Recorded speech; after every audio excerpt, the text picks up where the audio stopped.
नमस्कार दोस्तों, आज एक बार फिर से आपका सीक्रेट क्लासेस में हार्दिक अभिनंदन, स्वागत।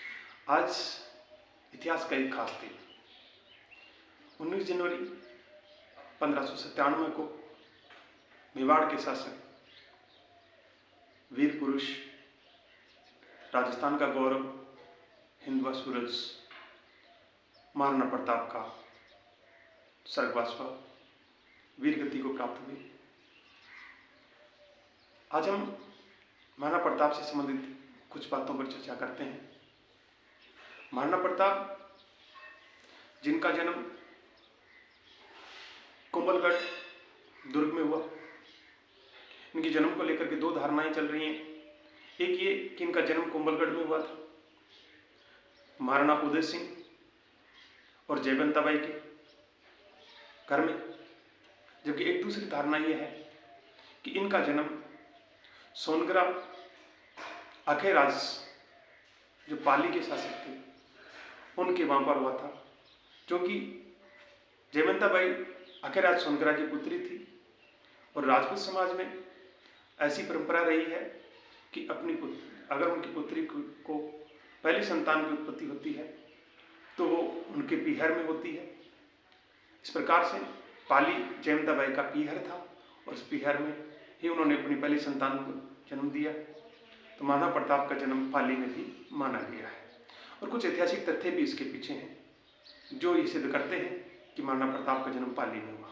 तो महाराणा प्रताप का जन्म कोमलगढ़ में इसलिए माना जाता है क्योंकि वो उदय सिंह और जयवंता बाई के घर पर जन्म माना गया, इसलिए उनका उदय सिंह और जयवंता बाई का विवाह कोमलगढ़ में संपन्न हुआ था, इसलिए उनका जन्म कोमलगढ़ में माना गया।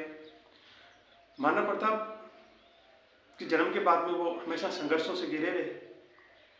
प्रारंभ में राज्याभिषेक को लेकर के और बाद में मुगल शासकों से संघर्ष को लेकर के। महाराणा प्रताप का राज्याभिषेक है वो भी दो बार माना जाता है। एक बार उनका राज्याभिषेक हुआ 28 फरवरी 1572 ईस्वी को गोगुंदा में हुआ और फिर विधि विधान से 1572 में ही पुणे कुंभलगढ़ में उनका राज्याभिषेक किया गया।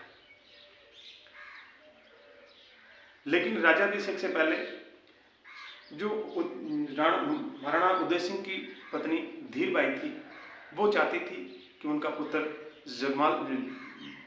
जगमाल जो है वो शासक बने, इसलिए वो जगमाल को शासक बनाना चाहती थी।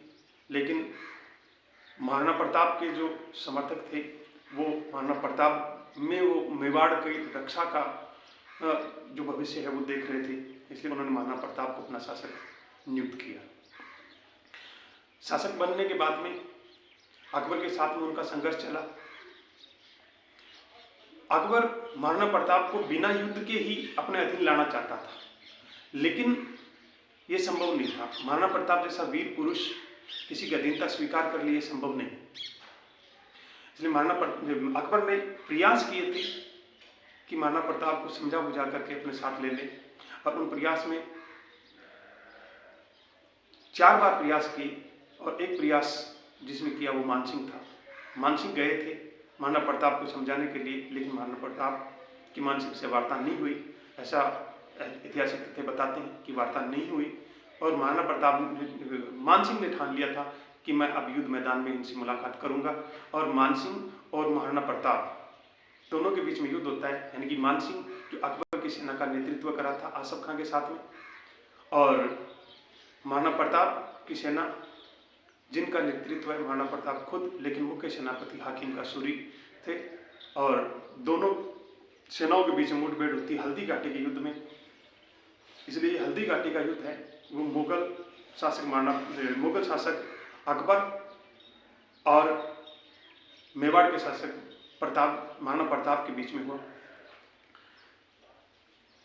इस युद्ध में मुगलों को बुरी तरीके से पराजित होना था, लेकिन इसी बीच महाराणा प्रताप का थोड़ा चेतक है वो घायल हो जाता है और महाराणा प्रताप है उनको युद्ध मैदान से बाहर भेजा जाता है। और युद्ध मैदान से बाहर भेजा था, तब झाला मन्ना उन्होंने शाही पोशाक पहनी और युद्ध का नेतृत्व किया और महाराणा प्रताप को युद्ध मैदान से बाहर भेजा। जब युद्ध मैदान से बाहर भेजा गया तब मुगलों के 2 सैनिकों ने उनका पीछा किया और इस पीछा करते हुए को महाराणा प्रताप का ही भाई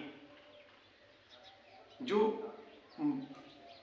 अकबर के सेना में था, शक्ति सिंह, उन्होंने देखा और शक्ति सिंह ने मुगल सैनिकों का पीछा किया और उनको मार भगाया और अपना घोड़ा दे करके और अपना अश्व दे करके और महाराणा प्रताप को युद्ध मैदान से बाहर भेजा और वहाँ पर चेतक की मृत्यु हो जाती है और महाराणा प्रताप मेवाड़ छोड़ के चले जाते हैं, मेवाड़ से बाहर निर्वासित हो जाते हैं और उस निर्वासन के समय कई संघर्षों का सामना करना पड़ा और उसी निर्वासन के तहत ही दिवेर का युद्ध होता है। दिवेर के 1582 में दिवेर का युद्ध होता है और उस दिवेर के युद्ध में महाराणा प्रताप का साथ देने के लिए उनका पुत्र अमर सिंह भी तैयार हो गया था और अमर सिंह जब तैयार हो गया, लेकिन इस बीच रसद सामग्री आदि की कमी होने के कारण थोड़ा सा मतलब हिचकिचाहट हुआ महाराणा प्रताप को। लेकिन इसी बीच मुलाकात होती है भामाशाह से, जो उनके मंत्री थे। भामाशाह ने अपना संपूर्ण जीवन की जो भी पूंजी थी वो महाराणा प्रताप को सौंप दी और इतनी पूंजी थी कि वो अपनी सेना का अच्छी खासी तरीके से सुरक्षा रख सके, ख्याल रख सके, इतनी खासी राशि उन्होंने भेंट कर दी थी। और महाराणा प्रताप ने फिर दिवेर के युद्ध में अकबर की सेना का सामना किया और अकबर की सेना का सेनापति जो सुल्तान खां था उनको अमर सिंह ने अपने एक भाले के वार से और जमींदार कर दिया, यानी कि खत्म कर दिया। तो ऐसे वीर पुरुष महाराणा प्रताप और उनके वंशज और पूर्वज, उनको मेरा सादर नमन। जय राजस्थान, जय वीर पुरुष।